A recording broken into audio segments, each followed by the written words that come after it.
The champagne flutes clinked. Fake laughter rippled across the manicured lawn. And somewhere between the string quartet and the shrimp cocktails, I stood alone. An outsider at my own brother's engagement party. Why is she even here? Someone whispered behind a wine glass. She's just the daughter who ran away and came crawling back. Another chuckled. Before we begin, drop a comment and tell us what would you do in this situation. Be honest. Tell me in the comments below. We read every comment. Let's begin. I ignored them. I had gotten used to the stares, the smirks, the polite smiles that carried daggers underneath. Still, I kept my chin high, but then I felt the sudden rush of silence. A heavy hush. My father's footsteps echoed like a hammer on marble as he approached. You really showed your face here, Hult, he snarled. Nice to see you too, Dad. I replied calmly, offering him the same cold politeness he'd always served me growing up. You've got some nerve. His voice cracked with restrained rage. This is James Knight. You showing up like this, you're a disgrace. The crowd watched witty-eyed and thrilled. Engagement parties were rarely this entertaining. Dad, I began trying to keep my voice steady. I RSVP'd. I was invited. By who? He hissed. You weren't invited by me, and this isn't your place anymore. I should have walked away, but I didn't. I looked him in the eye and said the truth. You made it clear a long time ago. I wasn't part of this family. I didn't come to stir anything. I just wanted to wish James well. Wish James well, he scoffed. Wish him well after you abandoned your family to chase. What? Some fantasy life with that nobody you married. You embarrassed us. You're not my daughter anymore. And then he shivved me hard. My heels slipped on the edge of the stone border behind me. And just like that, I fell backward into the cold, glittering fountain. Gasps, laughter, clapping. She's lucky we even let her in. My stepmother barked from across the courtyard. Her pearls bounced as she chuckled and sipped her white wine. Serves her right, someone else muttered. This is better than the speeches, came a voice from behind the floral arch. I sat up, drenched, mascara running, hair plastered to my cheeks. But I didn't cry. Not this time. Instead, I smiled a slow, steady, almost eerie smile as I wiped the water from my face and said, remember this moment. That's when the front gates opened and every guest turned. A black Bentley rolled up the stone path, flanked by two maid SUVs. Security stepped out first. Two men in crisp black suits scanned the yard. Then the driver opened the car door and he stepped out. My husband. And not just any man. Not the nobody they thought he was when I left 5 years ago. Not the failing startup guy they mocked for being beneath our family. He was Ely Whittaker now. And as he walked toward me, perfect in his tailored navy suit, sunglasses glinting, every inch of him radiating quiet, terrifying power, the whole yard went pale. Even my father, even my smug stepmother, even James, who froze mid-toast with his fiancée. Is she with him? Someone whispered, their voice cracking. My husband reached me, offered me his hand without a word. I stood, water still dripping from my dress. He took off his blazer and wrapped it around me. Then he looked up at the crowd, dead serious, and smiled. Thanks for keeping my wife entertained, he said coldly. She won't be needing any of you anymore. He turned to me, ready, Mrs. Whittaker. More than ever. And we walked straight through the gasping crowd, leaving wet footprints on their perfect lawn. The car door shut behind us with a soft but powerful thud. Like a final chapter closing, I exhaled slowly, resting my head against the leather seat, still soaked, still trembling, but not from fear. From something deeper, anger, memory, resolve. Eli reached into the console and handed me a towel. You okay? I nodded, wiping my face. They always find new ways to remind me I don't belong. Eli didn't say anything at first. That's what I loved about him. He didn't offer empty comforts or sugar-coated lies. He let silence do the work. Then he said softly, they'll learn soon enough. I looked at him. Not the man they once mocked. Not the man who once walked into my father's study with shaking hands and asked permission to marry me. He wasn't that man anymore. He was the CEO of W3 Syndicate. The quiet force behind the largest acquisitions in the finance tech market this year. The kind of man who bought buildings, not bouquets, and he had done it all after they cast me out. You told me to remember that moment, he added. I still on the road ahead, but I think they're the ones who should remember it. I gave a half laugh. You think they even realize who you are?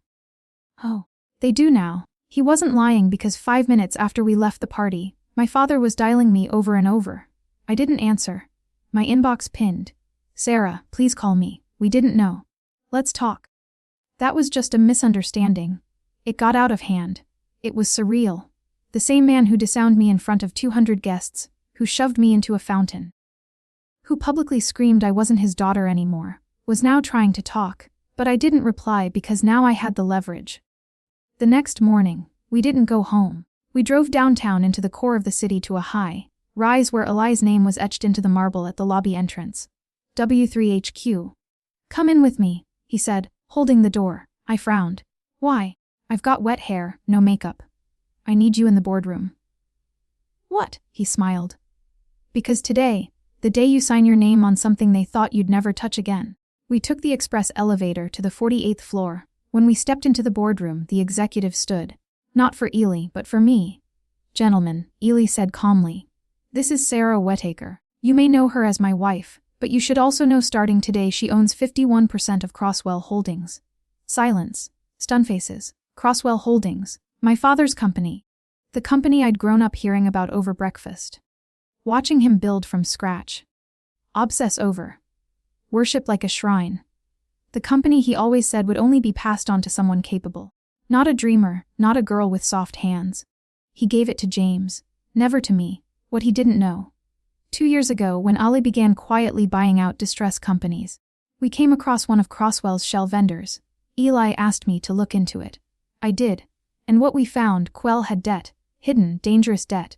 Eli made a plan. I helped him. We didn't destroy Cell, saved it discreetly, legally, powerfully.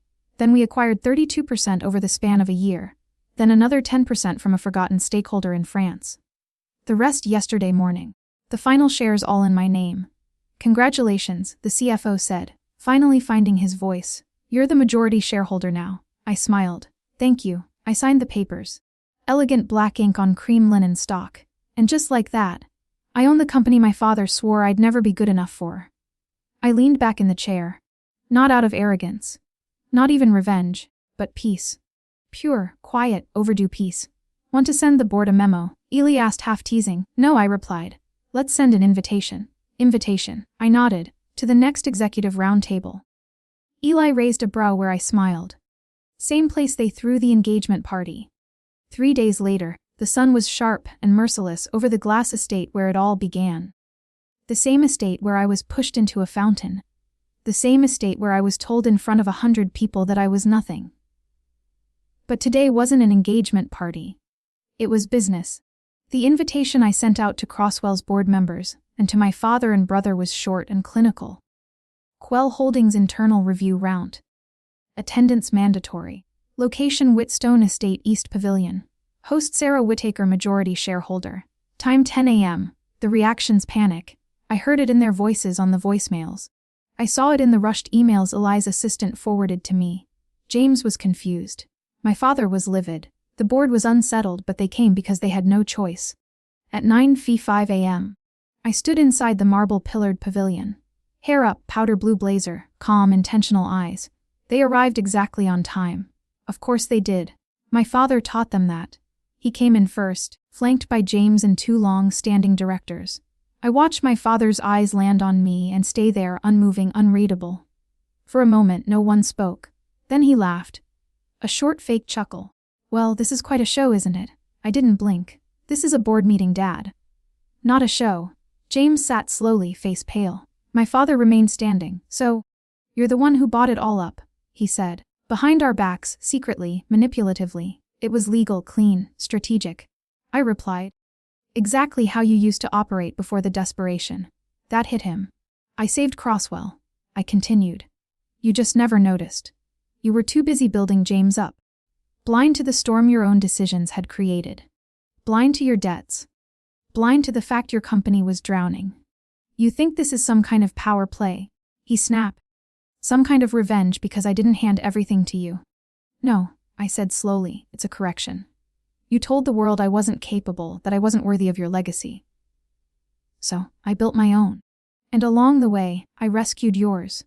James cleared his throat. You're blowing this out of proportion. We were just trying to protect what Dad built. and pushing me into a fountain was part of that. I turned toward him, mocking me in front of your fiance's family, making sure the entire room knew I was unwanted. He looked away. I leaned forward. Calm, measured, ruthless in grace. This isn't revenge. It's reclamation of what was always mine to claim. My father's voice dropped. You've changed. No, I said, I've just stopped asking for permission. The meeting went on. I rolled out our restructuring plan. My team dialed in from New York. Lawyers, consultants, brand experts. Eli sat quietly, letting me lead. And when the presentation ended, I stood. I'm not here to fire anyone. I'm not here to humiliate you the way you humiliated me. I'm here to run this company better than you ever let me. Starting today, I turned to my father. My voice didn't waver once, and starting now, you'll refer to me as Chairwoman Whittaker. The room fell into silence, thick, reluctant, but real. He stared at me, but didn't say a word because what could he say? He had raised me to be quiet, to apologize, to shrink. And now he had to sit in a room I owned with men who once ignored me, and listen as I took back the narrative they stole.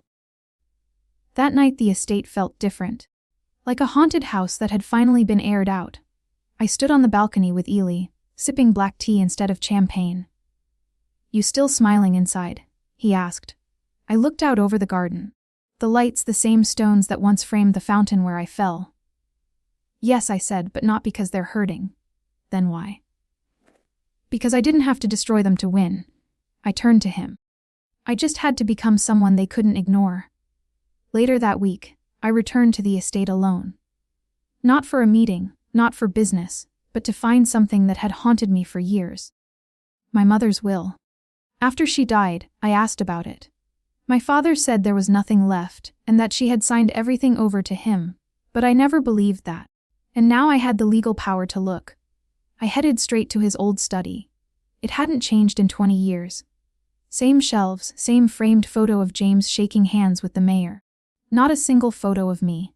I opened drawers, folders, beneath stacks of dusty ledgers and irrelevant documents. There it was. A slim yellowed envelope, unopened, handwritten to Sarah Whittaker from Mom. If they ever try to erase you, read this. My hands trembled. I opened it. Inside was a short letter. My mom's voice echoed in every line. Sarah, if you're reading this, it means your father did what I feared. Cut you out. But I need you to know this. I left everything to you, the trust, the lake house, the stocks, all of it. I saw what he tried to do to you. I saw how hard you worked. I believed in you even when no one else did. They'll lie. They'll hide this. But the truth belongs to you. With all my love, Mom, I froze. That lake house sold 5 years ago by my father, and stepmother said it was never mine to claim. The trust emptied. The stocks transferred to keep the family afloat, they said. I wasn't angry. I was done being angry, but now I had proof and I wasn't going to scream. I wasn't going to throw things. I was going to expose them quietly, cleanly. That evening I met with our family attorney. I laid the letter on his desk. His eyes widened. Sarah, this changes everything. Good. I said, do you want to press charges? No. I replied calmly. I want the truth revealed publicly. He nodded. Then you'll need to show up at the inheritance review. I'll be there. The hearing room was quiet. Too quiet. My father sat stiffly beside my stepmother, jaw clenched. James looked uncomfortable, constantly checking his phone like he wanted to be anywhere else. The family lawyer stood at the head of the table, holding the letter I'd found. Cleared his throat. Before we proceed with the scheduled review of asset transfers, he began, M. Whittaker has submitted new documentation in your late mother's original handwriting. My stepmother rolled her eyes. This is absurd. The lawyer didn't even flinch. The handwriting and signature have already been verified. It's real and binding. He opened the letter and read it word for word. Every single line. I didn't look at anyone while he read. I didn't need to. But when he finished, I heard it. A quiet gasp, then silence again. Then the lawyer continued in accordance with Mrs. Eleanor Whittaker's written and undisclosed final request. All assets, the trust, the remaining estate funds, and ownership of the lake property were meant to go to her daughter, Sarah, James whispered. Wait, what? The lawyer ignored him. These assets were instead misappropriated. That's fraud. We're currently pursuing a full investigation. My stepmother slammed her hand on the table. We thought the trust was invalid. We were told. You told yourselves, I said, finally meeting her eyes. You both lied. And then you lived off of what she left for me. My father didn't speak. He couldn't because everything he had, his last ounce of pride, was now tied to an exposed fraud. You tried to erase me, I said softly. But Mom didn't forget. The lawyer turned to me. Sarah, if you'd like to make a final statement. I stood calm, confident, whole. No revenge, I said, looking each of them in the eye. Just truth. I didn't come to ruin you. I came to show you who I've become. Not in spite of your cruelty, but because of it. My father blinked. I don't know if it was guilt or shame, or just the realization that I'd finally become the one person he couldn't control. I walked to the door, and just before I stepped out, I turned. You said I wasn't your daughter anymore. Pause. Turns out you were right. I walked away. Not just from the room, but from everything that had ever made me question my worth. That night, I stood with Eli on the balcony of our penthouse, watching the city shimmer. He wrapped his arms around me. Proud of yourself? He asked. I smiled. No, not proud, I whispered.